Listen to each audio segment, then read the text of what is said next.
মাননীয় মুখ্যমন্ত্রী মমতা বন্দ্যোপাধ্যায়ের নতুন প্রকল্প বাংলা জুড়ে বিপুল সাড়া। আমাদের পাড়া আমাদের সমাধান।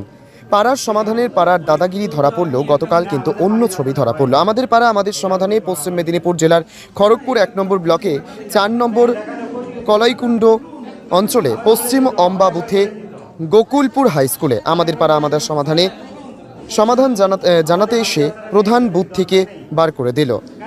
পাড়ার একটি রাস্তা মেরামতের জন্য নথিভুক্ত করতে এসে অপমান করে পাড়ার লোককে বের করে দিলেন। এখানে ব্লক থেকে বিডিও সাহেবের প্রতিনিধি ছিলেন। মুখ্যমন্ত্রী প্রকল্প যদি এইভাবে কিছু নেতা নেত্রী নষ্ট করে দেয়, পাড়ার সমাধান মানুষ কার কাছে যাবে? এইভাবে সরকারি প্রকল্প বন্ধ করে দিতে পারে না। এই শিবিরে অভিযোগগুলো নথিভুক্ত করা হলো না। প্রতিটা পাড়ার সমাধানে একটি করে অভিযোগ বক্স রাখা আছে, কিন্তু বক্সটির কাছেই যেতে দিল না। ঊর্ধ্বতন কর্তৃপক্ষ যাতে ব্যবস্থা নেয় এবং রাস্তাটি যাতে মেরামত হয় তার জন্য অনুরোধ করা হলো।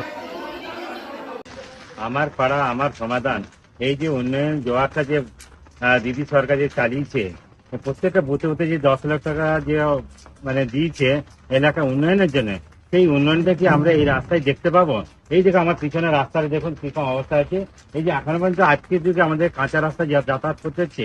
এই রাতে যতটুকু মেরামতি, হ্যাঁ, যে আমরা ইট পাটকেল দিয়ে রাবিশ দিয়ে যাহা করে যাতায়াত করছি, কি কষ্টে যাতায়াত করছি, বাচ্চারা যে কি কষ্টে স্কুল যাচ্ছে, হ্যাঁ, সে আর যে হচ্ছে আমরা গতকাল যে পাড়া শুনানিতে গিয়েছিলাম, যে প্রধান উপপ্রধান আমাদের সাথে মিসবিহেভ করেছে, হ্যাঁ, তারও ভিডিও হচ্ছে। তিনারা বলছেন কোনো সমস্যা, তোমরা বাইরে বেরিয়ে যাও। আমরা কি এলাকার বাসিন্দা নয়? আমরা কি সরকারের লোক নয়? আমাদের কোনো অধিকার নেই? আমাদের সমস্যা নেই? আমরা সেই সমস্যা কাকে জানাবো? আমরা সেই জানাতেই জানো, কিন্তু তারা আমাদের সঙ্গে মিসবিহেভ করছে, বলে গেট আউট, এখান থেকে বেরিয়ে যাও। তো এইটাই শোনার জন্য আমরা গিয়েছিলাম। আপনি দেখুন এই যে পিছনের রাস্তার জন্য আমরা কেন গিয়েছিলাম। এই রাস্তার কন্ডিশন দেখুন, এই যে জল জমে আছে, এই যে বেড়া ফেলা হয়ে রাস্তা থেকে বেরিয়ে যাচ্ছে। এইটা এককালীন 40 ফুট রাস্তা ছিল, এখন 8-9 ফুটে দাঁড়িয়েছে। কেন দাঁড়াবে? আর কেন রাস্তা ঢালাই হবে না?